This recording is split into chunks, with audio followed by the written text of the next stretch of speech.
recording. I normally never have record, so it's really working hard. Okay, we are live behind the scenes putting together episode 23 of Timelines of Success. We have Ray Rocha here. We got to check one last tune check on our systems. Hopefully you're tuned up there. We're trying, every day we're trying something new on the feed for the video. And today we actually have the computer doing all sorts of different things. It's doing a recording on Adobe Audition. We're recording, of course, for the Google Plus Hangout and for the YouTube uplink and for the uplink onto the show for the backside of the show. And actually, I should be speaking into here because our dynamic mics are picking up the sound. So it's a little hard. I guess I have to get over here if I want to look at you guys. So a little technical. I do need to adjust the backup recorder. Ray, could you say to talk for a second? This is Ray Rocha. Test. No, you don't have to test, Ray. Ray, what's a little bit about your background before we start the regular show? What's your background? It's all in marketing and administration and politics. I got to turn you down just a little bit. Talk again. So, Paul, you know, marketing and politics are very much right. Very it's similar. Getting through selling an idea to people. Okay, get excited. I got to get Ray excited. Ray. Yeah. By the way, Ray, in my entire life, I've never met a volunteer who gets more done than Ray Rocha. Ray has how many years in the private sector? How many businesses? Oh, I've had 4 businesses. Yeah, good. Hey, we're ready to go. I just need to turn this on. So the backup for the show is on. This is I actually have used this. We record the show a lot of different ways. We've got one this afternoon coming in from the East Coast that we'll do on Skype and then split it. But we look really good right now. So Ray, I'm going to pull out my handy little phone here with my notes on it and look at my notes before we start.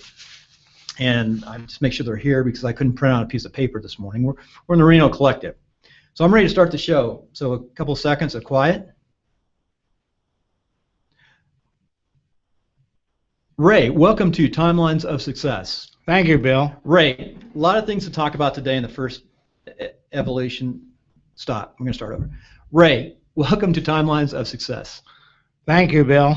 Ray, it's good to have you here. You know how you just saw that restart? It always takes me and anyone a little bit of time to get into the mood of the broadcast Right. or the recording. So today we have Ray Rocha, as I mentioned earlier. Ray has an amazing background. He's got many years in marketing and in management, and he's an amazing volunteer out of Reno, Nevada, works a lot with the Republican Party. Now, I want to make this clear.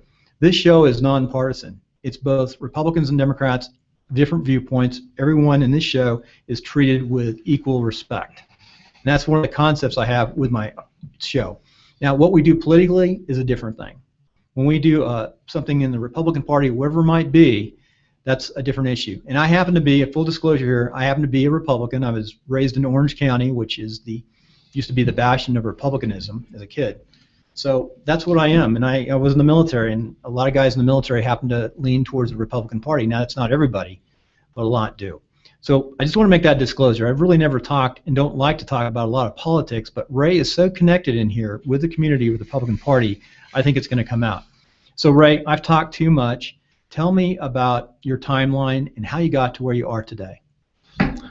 Well, I grew up in Humboldt County, California. I love Humboldt. And, you know... Isn't that the marijuana capital of California? Well, it wasn't when I was growing up.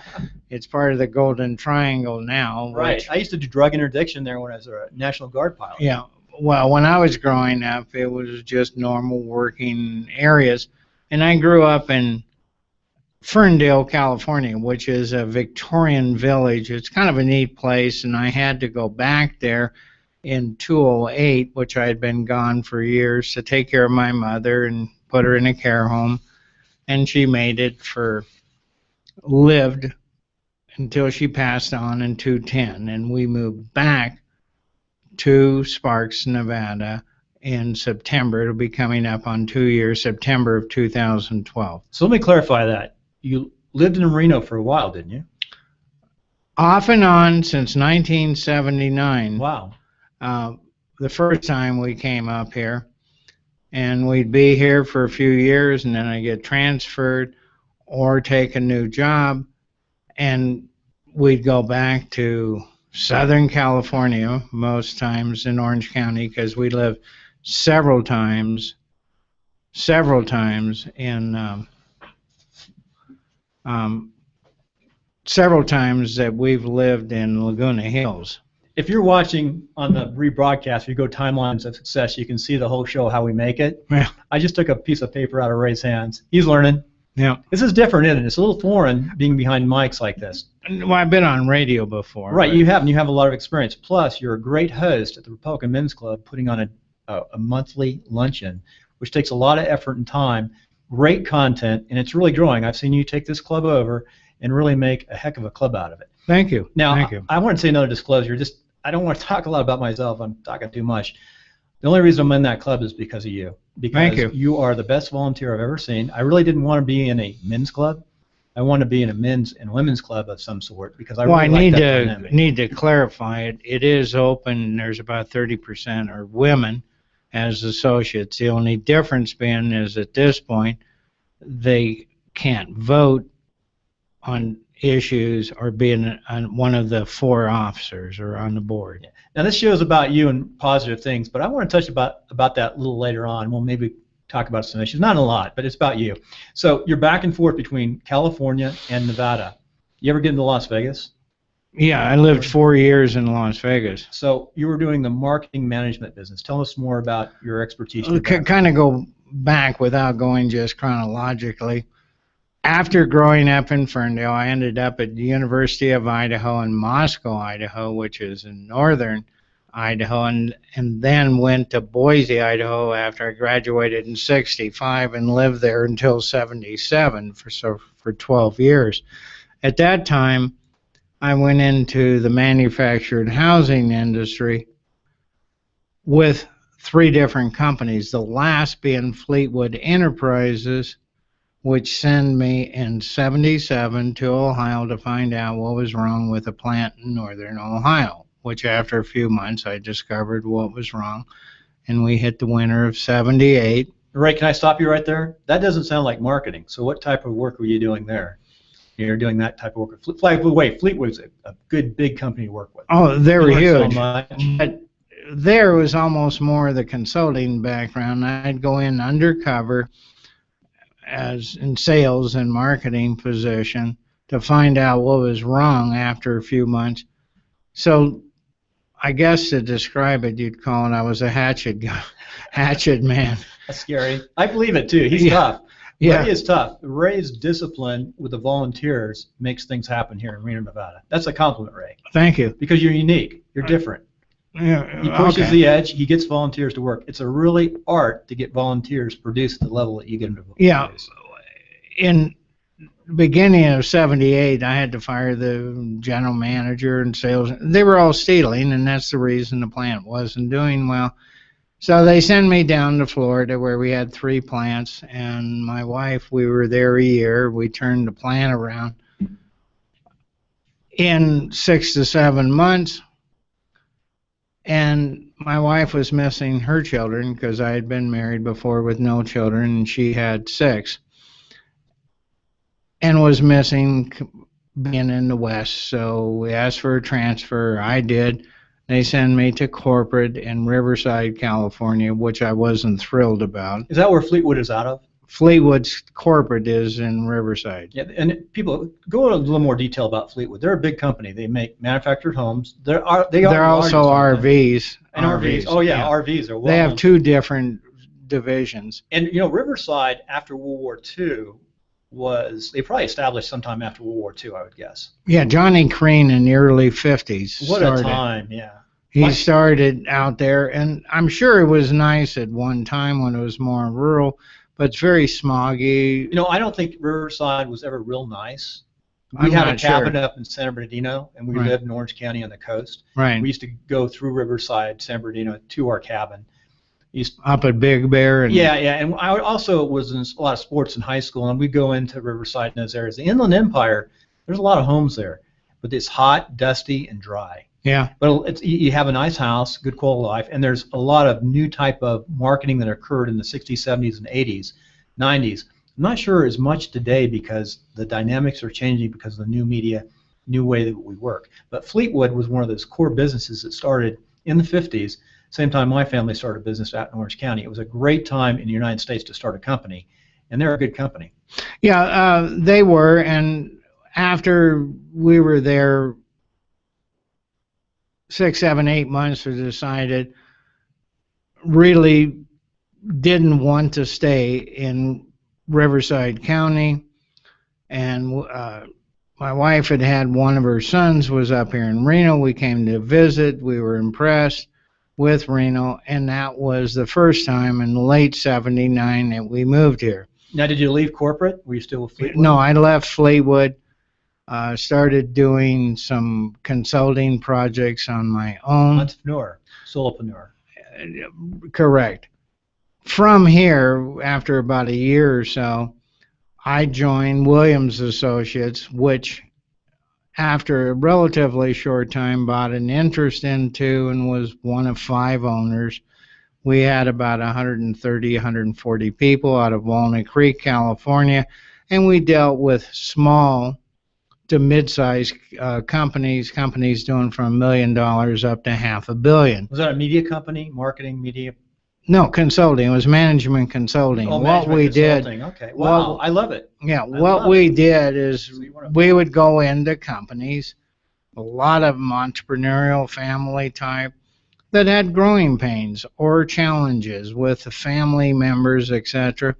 And we could show a 3-to-1 return on their investment if they followed the advice. We would go in, analyze what the problem was or problems, and then had the people to help implement it. My expertise, which I was in charge of all of our salespeople, and we grew all the way across the southern United States and the West.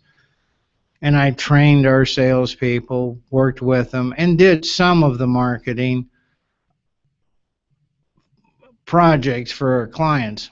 After Williams came back to, because they had moved me from Reno back to Southern California in Orange County and Laguna Hills, stayed in Southern California for a period of time. And after I left Williams, after about 10 years of being in pure consulting, I did some consulting projects on my own over a period of time.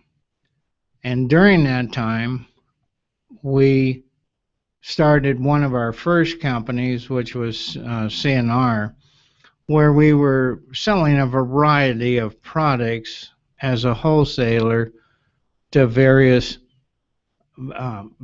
retailers. Over a period of time, we went back to Southern California, and from there went to Las Vegas, where we had Imbus. Imbus was interesting when we were in Germany. Imbus, people always ask, what does that mean? I'm going to back you up here. So you had, for 10 years, you were one of 5 associates. So you actually owner. One of the owners. Yeah, that was the first company. Why did you transition out of an organization that large as being a principal owner? Most people would get there and stay there for the rest of their life. Right. And you're because the primary stockholder decided to get into politics. He was a different persuasion than myself. We kept warning him. I'll tell you what, politics destroys companies.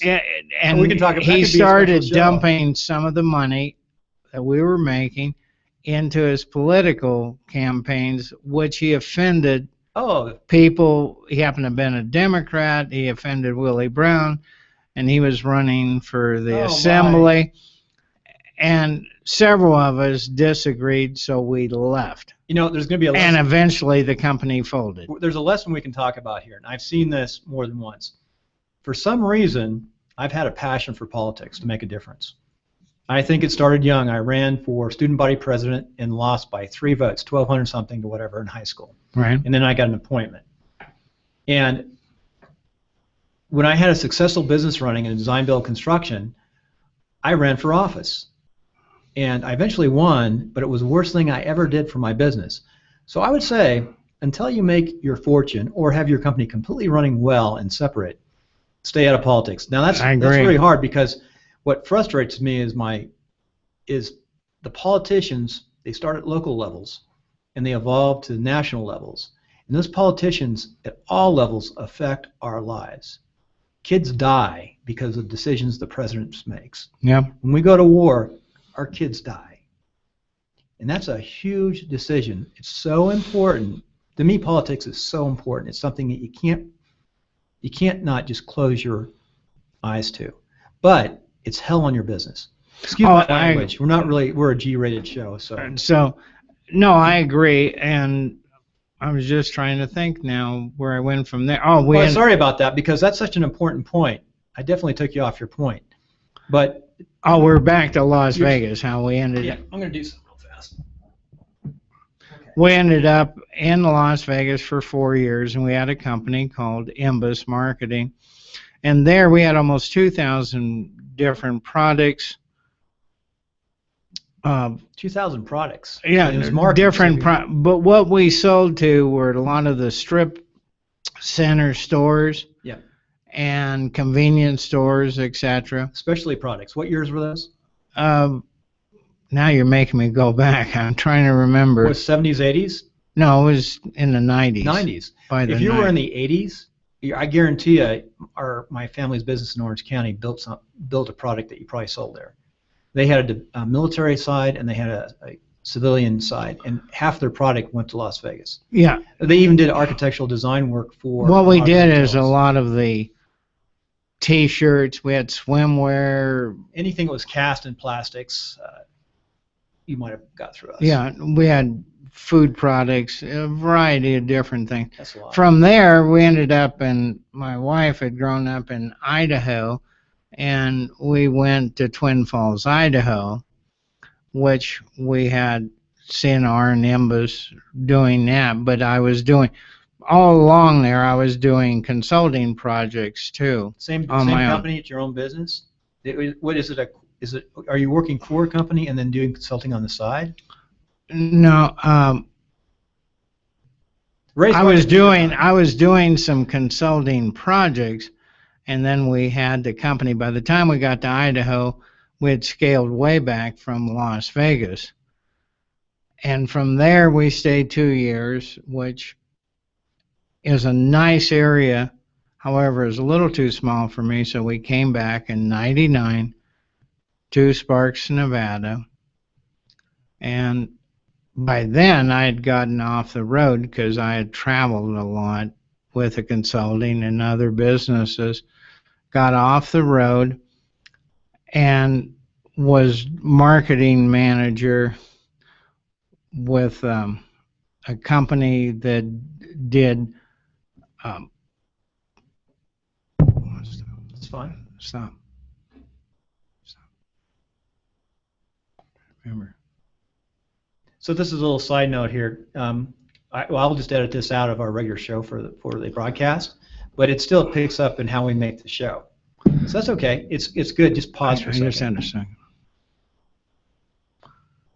There we did with National Vehicle and Maintenance, and we grew from literally 0 clients to a year and a half to over 200-300 commercial clients.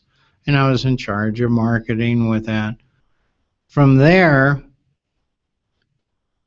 I was tired of traveling. From that point, we were still in Reno, and that's when I first went into the automotive industry, which I had never been in, and I'm certainly not an automotive type of person. But I ended up with Lithia as their internet manager for their Sparks store. Very good company to work for, and I did that until 2008 when, since I was the only child and had to put my mother in a care home, that we moved from here to Ferndale, California. I remember why I hadn't lived there except visiting my parents, which my dad had died 16 or 17 years prior, is that it's beautiful. That's okay. It's beautiful. It's beautiful when it's sunny in August and September, but there's too many cloudy days. It's only 5 miles from the ocean. I love it. It's a great area, though. Oh, it's beautiful area and good fishing. Yeah, Sand, and I still own a house there. That's nice. It reminds me. It's like if you could combine Reno with that part of the world, it would be a great place I love both areas a lot. Well, the inland fog or the ocean fog marine layer that comes in makes it a lot of cloudy days. But you know, it adjusts the temperature both in the winter and the summer. Yeah, It's pretty cool. It's very cool in the summertime there. Well, It's pretty consistent. It's pretty consistent there, and it's just I like 300 plus days of sunshine. Ray, we got to move it a little faster now. Getting from there back to here, you got back to Reno. Did Right. you retire here, or do you go into business here? Now that No, we're retired. By the Okay. time we came back in 2012, I was retired in 2010. and you're renting a house out there. Now, what a story! You've had a lot of startups, at least 3 or 4 startups you've been involved with. Both Oh, I running forgot to mention before we left, I also owned a dollar store out in Fernley, Nevada called Dollar Shack. And we had started it. It was doing very well, but because we had to move, I ended up selling that. So between Williams and the Dollar Shack and Imbus and CNR, I've had 4 different companies. 4 Have companies we that made you started and built?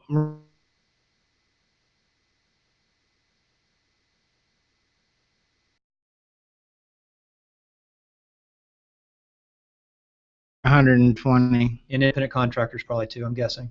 Somewhere on Okay. about half her salary. But and you make mistakes along the way that you learn. And that's I'm a firm believer if you try not to repeat things too many times from the errors that you make.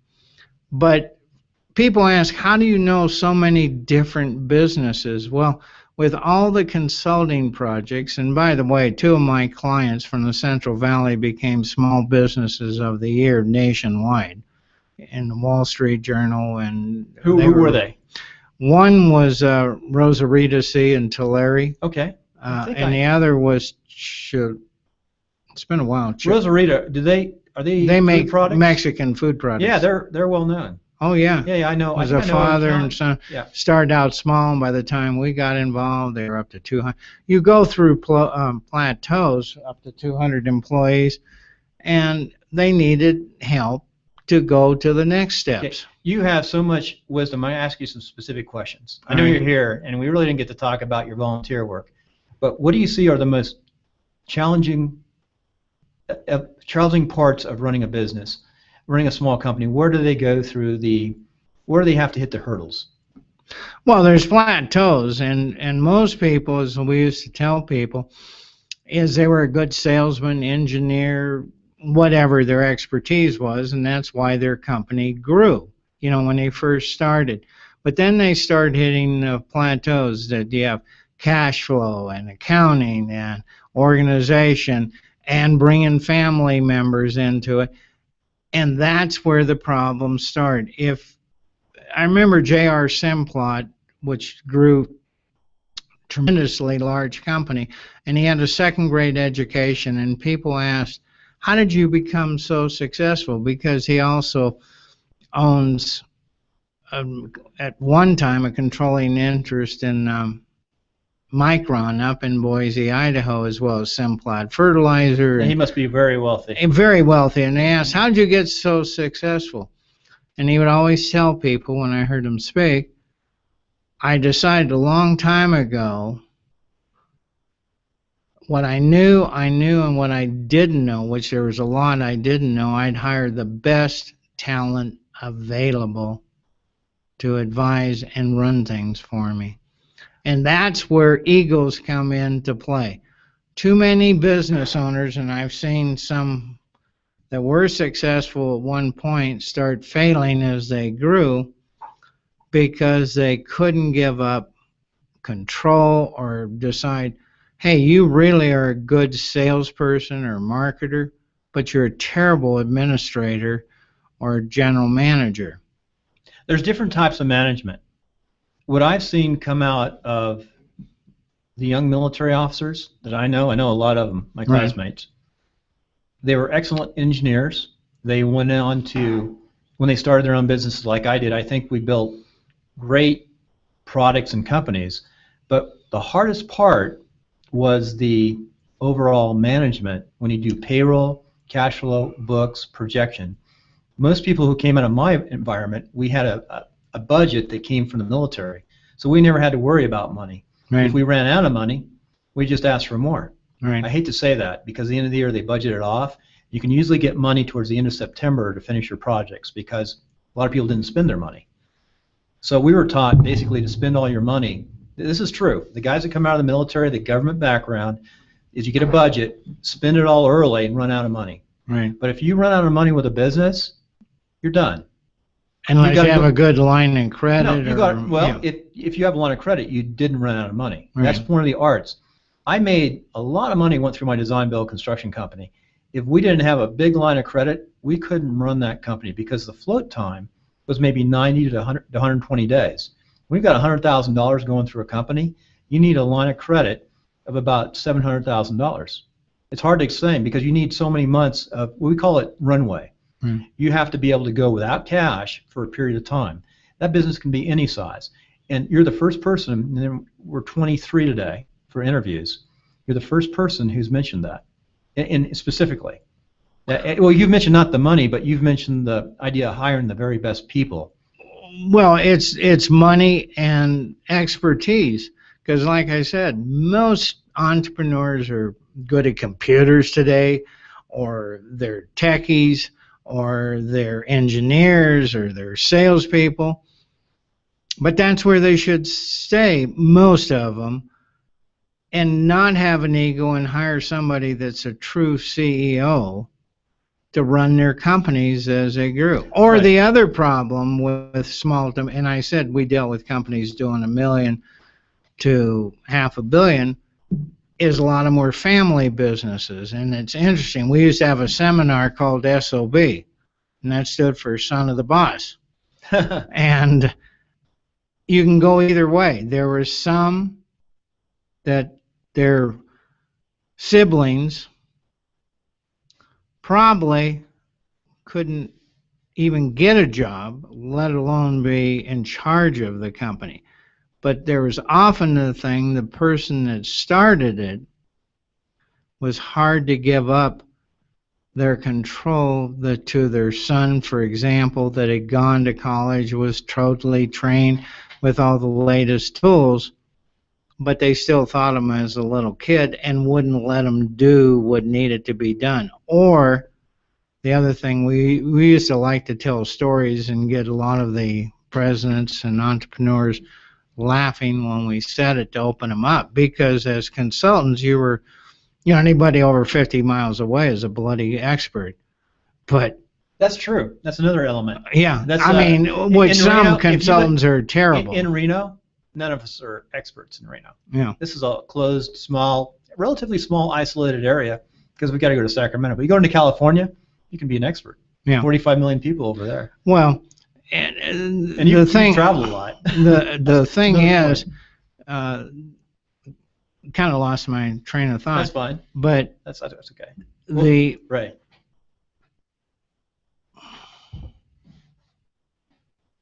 So the thing is with family businesses, we used to use stories a lot that would get the entrepreneurs opened up, because we're saying we're going to look at every part of your business, tear it apart as an analysis, come back to you, tell you what needs to be improved, and you're going to spend $200,000 to $300,000 with us, or we're going to show the 2 to 3 return if you follow what we're saying. Right. And have the people to help implement. If not, don't waste your money. But we used to have like a story that, Aunt Jane is sitting up in front as a receptionist or the bookkeeper and really should be fired. And the guy knows it, but it's his wife's aunt. And if he fires her, what the consequences would be with the wife without me saying it. And you're smiling, you get the gist of it. So there's families and. Oh, I have a great family. I came up through a family business. Right. My grandparents started it, and 2 brothers ran it well. Right. And then there's 5 first cousins, and we're all very close. Right. But only one person can run a company. Right. That's a principle. Only one person in a family overall has to take charge, and the others have to pick the right person to take charge. Someone's got to be in charge. Committees don't work well. The communists figured that out. Oh, yeah. Yeah. Committees and leadership, that's one thing the military does teach. There's a chain of command. You need a chain of command within a business too. That's a principle you're just talking about. I was just laughing. Ray, we've got to go on to the next section, but I want to ask you a couple of specific questions we sort of missed out. You are probably the best volunteer coordinator I've ever met. Thank you. You're also very tough because you push people to the limits and you pull back. I've seen that technique. Is that true? Yeah, I've been noted as a nice SOB. That's probably a good analogy. The other thing, too, that I want to say, that you are different. You're in your early 70s. You're in great shape. You've got Portuguese ancestry, right, from Central California. Right. So you look young. You got that Portuguese look. That's Northern California. Well, Northern California. Yeah, there's a lot of Portuguese settled Northern California in the dairies, and the whole valley is filled with Portuguese. I don't know why they have so much control, but they've had a lot of political connections. They just are. There's cultures within cultures, and there's a Portuguese culture in Central California. Oh, yeah. We didn't get to talk about culture. You saw the different culture between Southern California, Northern California, Reno, and Idaho. There's definitely different cultures. Wouldn't you agree? Yeah. We're all Americans. We all believe in America. Like, really, Northern California should be tied into Northern Nevada, which ties in. Yeah. And Southern Nevada should be tied into Southern California. They could have definitely drawn the states differently. And that's of course, it was years ago. That's a discussion in itself. California is unique. There's reasons why California became what it became. It was the largest state, I think, at the time when it became a state. It was the largest state in the United States in '49, and then Nevada became a state very soon after that because of the Civil War. Right. Lincoln actually put a proclamation out to make it a state. It's battle-born. Right. In fact, technically, it's probably not a legal state or something. There's some issues there. It was like the president's mandate. It wasn't voted in. All right, we're about to celebrate our 150th year. But it definitely, you could see that Nevada, Sacramento, Reno are more culturally similar than the coastal areas. But there is culture. There's definitely culture, and you've seen the culture, and we won't go into a lot of detail, but how do you think the culture plays on business? That's the question I'll ask you, and then we'll go on to the next one. Clarify what you mean. How do you think local culture affects how you run your business? You mean how well you network with the good old boy network? That's different. Open up. If you come from LA or Southern California where there's 20 plus million people, 25 million, it's different than when you come from a town. Reno is 200 plus thousand people, very isolated because you're 2 hours from Sacramento. You're really a long ways away from a lot of people. It is isolated. I've seen it. It's different here. Something's different about it. To a certain degree. Business-wise. I think it's a good place if you have money to come to because you don't pay any state income tax. Right. If you run a business, there are more little licenses you have to get through, but it's a lot easier. There's pros and cons. I see from the gambling side that there's more restrictions on getting like your broker's license. It's more restrictive than California, believe it or not. But if you're getting your license to run your business in your town or the state, it's a lot easier, just the basic paperwork. Well, they're trying to consolidate it because there's a lot of loops to go through, even to start here, a business, which is true of regulations. California is ungodly, and a lot of the states are to start a business. They've made it so complicated with regulations that it discourages a lot of potential entrepreneurs. Especially in the building industry. I came out in all industries. There's a lot of hoops in California. Oh, tremendous. And it's nationwide. But it varies from place to place.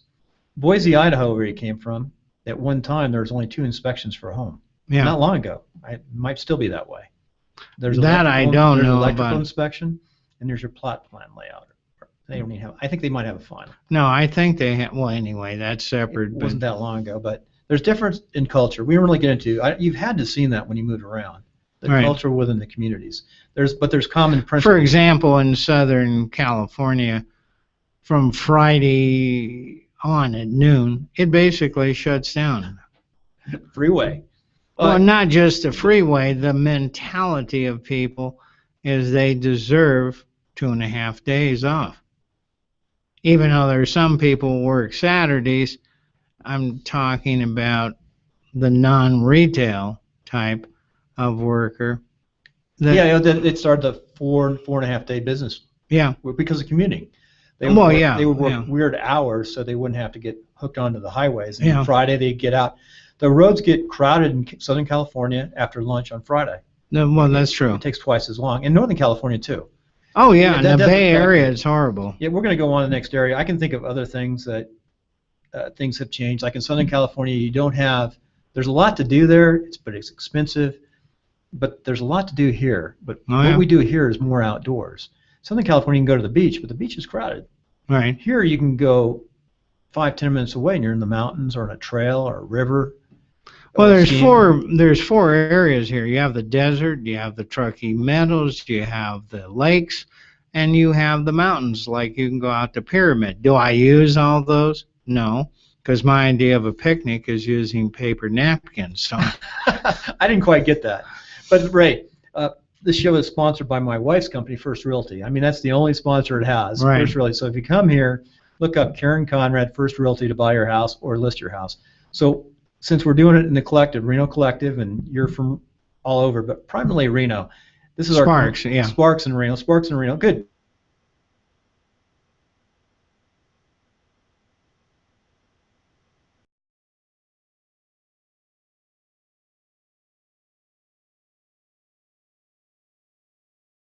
Community, fairly stable. They've sponsored a lot of events. They started Hot August Nights, the Rib Cook-Off that the Nugget puts on. They started Hot August Nights. It's advertised as Reno. No, it was in Sparks. Yeah, I believe you. It was in Sparks and Hot August Nights. And they took what was a gravel pit and made it into a marina and a sports area, the Sparks Marina, which now the Legends to the east of it. Nice. Oh yeah, they have sailboats. It flooded. Huh? It flooded, didn't it? It flooded, and they decided, and then they start putting in a system, and they have a swimming area, and it's a lot of fish. Oh, yeah, until they. This is the positive show. First time they died last year because it got too hot. The oxygen level went down. Beautiful fish were in there too. Yeah, and the other is, even though it ties in, is Spanish Springs area. Oh yeah, Spanish Springs is neat. And if you want a nice house, go out to Spanish Springs. Except a lot of it there is tied in to really into Sparks, because Spanish Springs and Sparks are really one, and they try to make it a separate community. When Spanish Springs was quite a few of the farms were in marshland, very poor farming. Right. And the real estate people, those rascals, developers. Developers.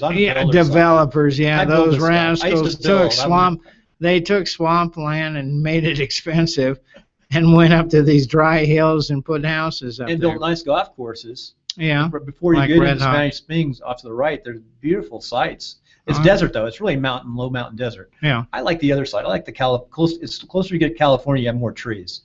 And we're going to finish with a question. I've always asked this. People always want to know is, why did California get all the trees?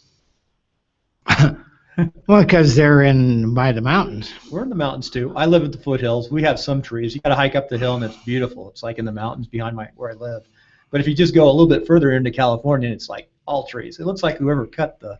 Well, whoever went, but that's until you get to southern Mojave Desert, and then there's a story about the surveyor we'll have to bring up, the surveyor who surveyed Nevada and California. He was killed, I believe, while he was surveying later on. Well, they were fighting for who had the most gold, Yeah, he was killed out of laying out the survey. Yeah. It's an interesting story. Well, that's a different story.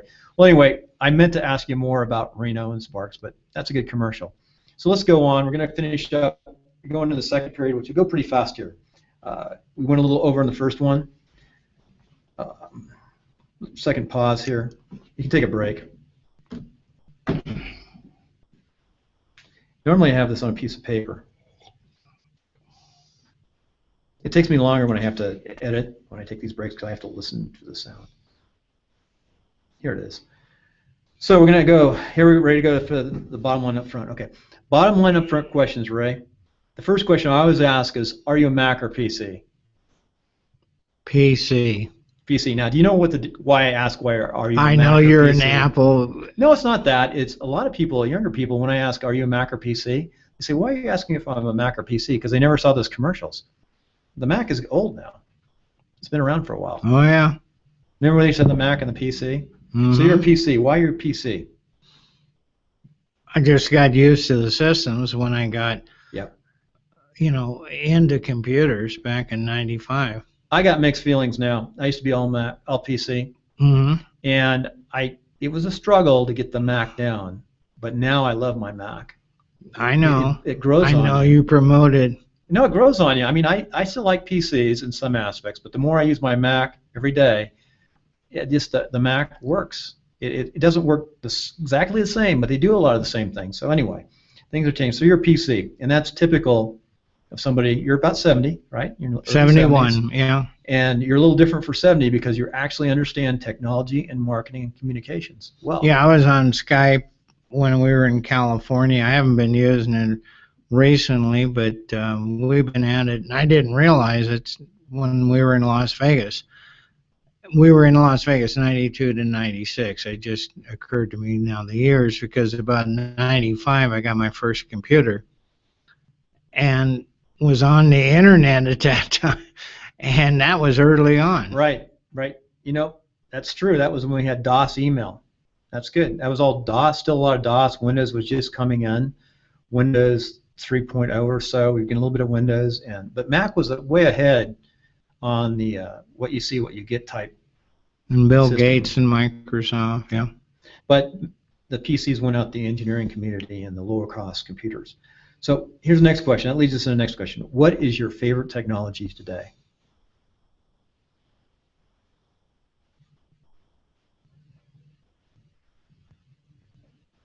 Probably emails, collective emails, and Facebook, some of the social medias. I do know that you like email. Yeah. And they teach that the email list to a business today, right now, is still the most critical element. But the difference in the email that you knew POP email. You grew up with POP, which is done on your computers. Right. Now it's all web-based email, which you use a little bit. No, I understand that, but I'm like Donald Trump. One thing I don't like is texting. My kids, that's all they do is I text. know, with the thumbs and everything, Yeah, and most people don't know how to communicate anymore because they're texting, and I almost refuse to text. I'll do email and voicemail on the cell phones, but I'm like Donald Trump, and he's been pretty successful. In my little mastermind group, the closest people into my group, and that's another case, we all use text. Right. Because it's quicker, faster. We don't even call. My son generally doesn't like a voicemail. He's 26, 27-year-old lieutenant in the Coast Guard. He grew up. They do not like voicemails. It takes too long. They'd rather see a text. They need to slow down and live a little bit. God, I can remember the days where people didn't call back till the next day, which didn't kill anybody. Matter of fact, people would kind of enjoy life Well, a in the little service bit. industry, if you do that, somebody who's 35 and younger probably is not going to use you. That didn't you're say a gonna lot stay of the younger people are that intelligent. No, They need to listen to some of the more mature people. One of the themes of this show is transition between different jobs and work, like you've done. Mm-hmm. We try to find out what you've learned from that transition. The other theme I'm quickly finding is we need to connect the gap between the younger people with the technology and people my age. I'm 57, and your age. You're way ahead of most people I meet. You're in the top 1 percentile understanding technology, and you still have that attitude. This is not a negative, but you have that attitude. And I think there's something to be said because I understand it. The young but, people need to learn from the older folks, from the wisdom, but the older folks need to be open. The one criticism I would say of some people is their closed mind. Oh, yeah. You can't be closed-minded because some of these technologies are tremendous. They're making a difference. I always would like to mention this. In the last mayoral race, I watched the 19 candidates debate. And when I left out, there was no doubt in my mind the best candidate was Avery. No doubt. Unlimited. He understood what's happening, what's going to happen. He could probably administer this city and see the future better than anybody. And he didn't get elected because he was actually too far and his campaign mechanically wasn't run correctly. And that's another discussion that we can put on politics of success, why you still need to use old techniques to get elected on certain, especially local small elections. That's another issue. Sorry, Ray, to go into so much detail, but we could talk forever. In fact, we've gone way over on this show, and I'm going to have to cut a lot of it. All right. But that's good. I like Ray. Ray's a good friend, and I have a lot of respect for him for his hard work. So the next question is, you like technology, you like email. So what is your favorite quote and why? You are what you think you are, and you get back what you send out. Very good. A little more detail on? Is that credited to anybody, or is that just a known quote? No, it was a quote I heard many years ago, and it made sense, because you are what you think you are. If you think you're negative or you can't do something, that's exactly what's going to happen psychologically. Right. If you don't think you can do it, you're probably not going to do it. And what you send out to people is what you get back from people. If you're sending out negatives, you're going to get negatives. It's the old, not that it's always easy to practice, but it's a lot easier to put honey into things than it is to put vinegar. Now, I think you use both techniques. Yeah. On your volunteers, you push them up to the edge. That's true. When they have to get something done. That's a technique that a lot of people don't use. Right. That's a little bit, is that the fear Well, technique? that's part of the problem I feel today, is that too many things have quote unquote become politically correct instead of standing up for what people believe and being forceful enough to have their belief system expressed. Too many people are, politically correct. Let me count the other side, though. There are some things that are very important that you stand for. Mm-hmm. But most things you can respect other people's opinions and don't worry about it. There's only a few real critical things. Right. Whether it's your family being the most critical element in your life, or your belief, or your country, whatever that might be. There's a lot of little stuff that some people go too far. I believe in being open-minded, listening, but that doesn't mean that you agree or totally disagree. But it's like a philosophy I have for the Republican Men's Club, is to present various views. Well, let's talk about that. I'm in the Republican Men's Club because of your leadership.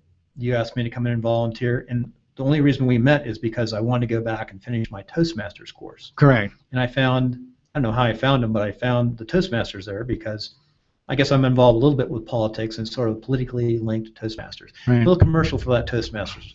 You can give a commercial right now.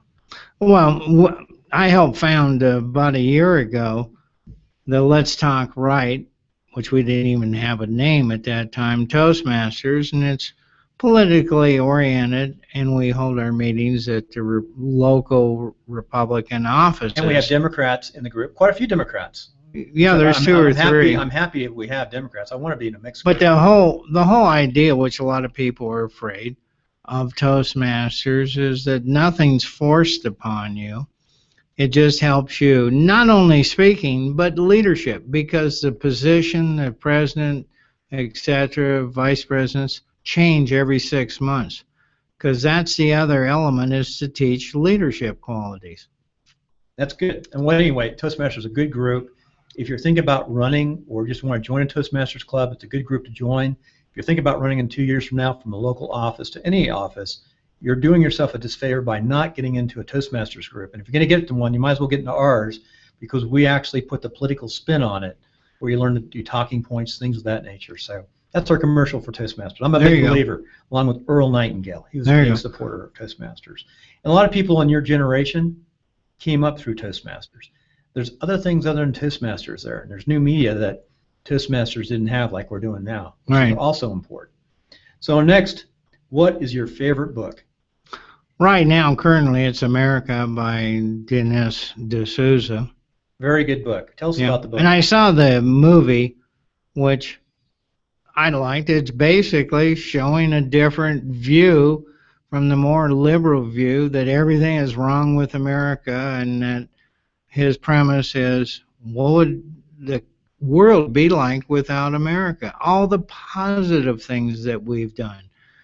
Helping Europe after World War II, helping people grow slavery, freeing slavery that existed here, that's still going on in many areas of the world.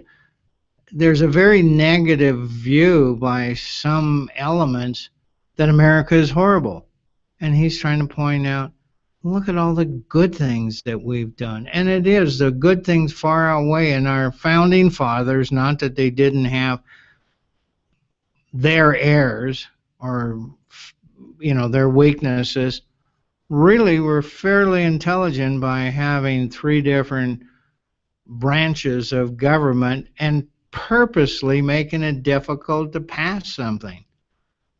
Although I have to throw in a negative, but not as difficult as having Harry Reid as a kingpin in the Senate that blocks everything. There's 400 and some bills have been passed. Well, we got to keep it nonpartisan. If you want to get that last quote, I had to throw that in. It's not going off our back behind the scenes, Coach, so we got it in there. I won't talk about Harry Reid, and I won't talk about a Republican I know who hasn't even returned a call from veterans, several veterans, and he's one of our Republicans here too. I won't say his name, but constituent service, we could go into that, but this is supposed to be a positive show, so I have to cut. Everything I'm saying now is going to be cut, but if you want to get it on YouTube or behind the scenes, it is. But that's okay. That's good.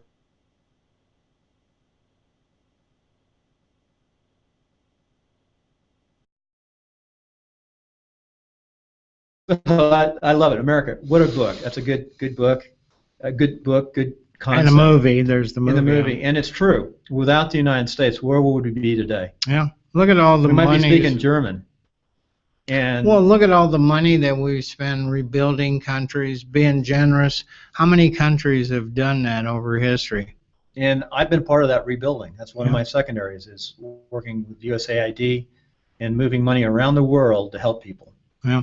I've seen in Central America, out of nowhere, I've seen a USAID bag of corn show up. I can see food and different things, but there's been a lot of wasteful programs also. Yes, because that's bureaucracy. And that's maybe, again, this is be cut, but that's why I'm a Republican.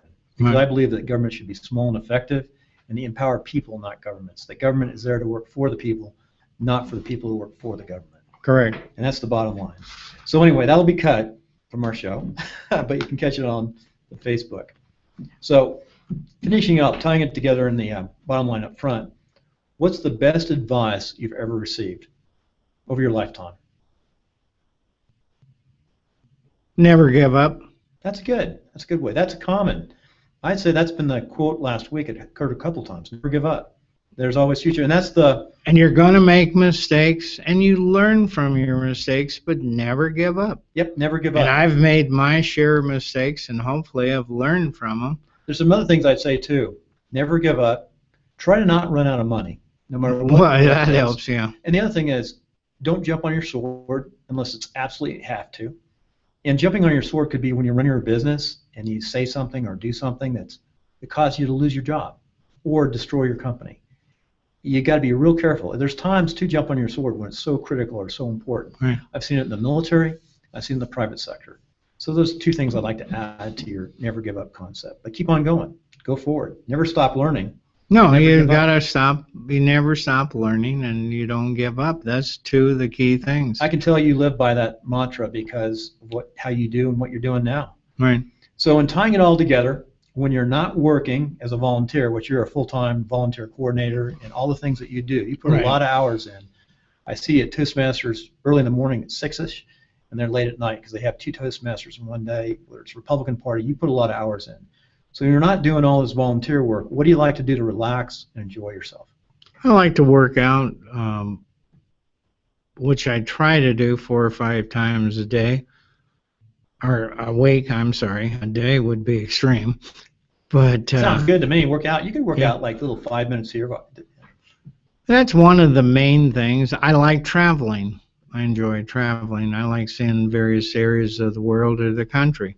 Although it's getting harder to be motivated to travel overseas or even from Mexico south with too many negative things happening and too many potential terrorists or... No, I wouldn't take my family into Mexico right now. Yeah. Absolutely. I used to go Not to Mexico just Mexico. Yeah, I did too, you know. Yeah, we did. We grew up. Yeah. You're ahead of me, but in the 60s, 50s, 60s, 70s. Mexico was fun to go. Rosarita Beach, just Yep. over the border and everything. And Yeah, really neat. Mexico is still good. There's still parts of Mexico that are very Right. nice. So, out of this interview, what's the one takeaway out of this entire interview that you'd like to tell our timeliners is the most important takeaway? What should they get out of it?